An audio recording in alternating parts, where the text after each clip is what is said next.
Il arrive souvent que la probabilité d'un événement E soit difficile à calculer, alors que certaines probabilités conditionnelles sont beaucoup plus faciles à calculer.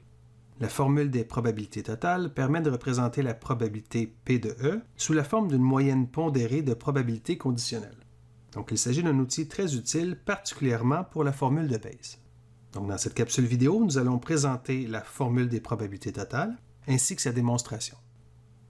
Avant d'énoncer les résultats, rappelons que des événements F1, F2 jusqu'à Fn, où n ici est un entier plus grand ou égal à 1, forment une partition de notre ensemble fondamental grand oméga si on a les deux conditions suivantes. Donc, premièrement, les événements sont 2 à 2 disjoints, et ensuite, les événements recouvrent l'ensemble fondamental, c'est-à-dire que si on prend l'union de tous les événements, de tous les FI, on obtiendra l'ensemble fondamental.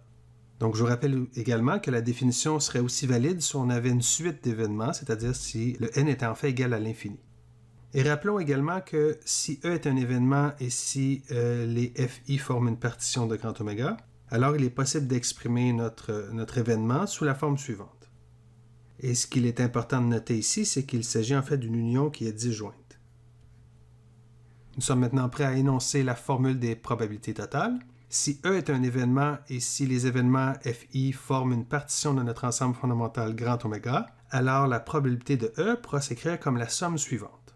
Évidemment, ici, puisqu'on conditionne sur les événements FI qui forment notre partition, il faudra ici s'assurer que leur probabilité est non nulle.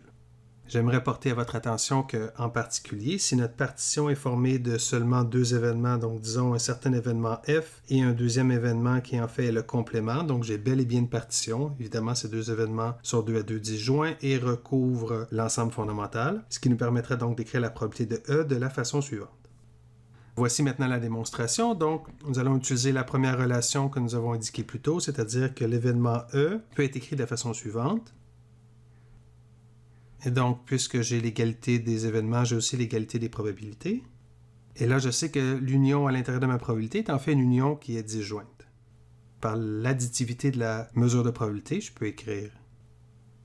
Et maintenant, pour chaque probabilité dans cette somme, je vais appliquer la définition de probabilité conditionnelle. Et donc, j'aurai que la probabilité de E, étant donné l'événement FI, multiplié par la probabilité de FI, est bel et bien égale à la probabilité de l'intersection.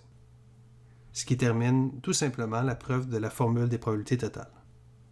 Donc, en résumé, on a rappelé la définition de partition de notre ensemble fondamental. Ensuite, on a présenté l'énoncé de la formule des probabilités totales et on a présenté la très courte et très simple démonstration.